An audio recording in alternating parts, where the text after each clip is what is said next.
صلوا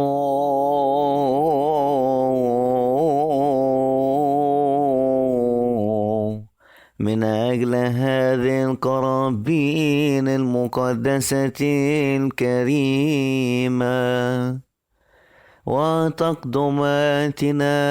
والذين قدموا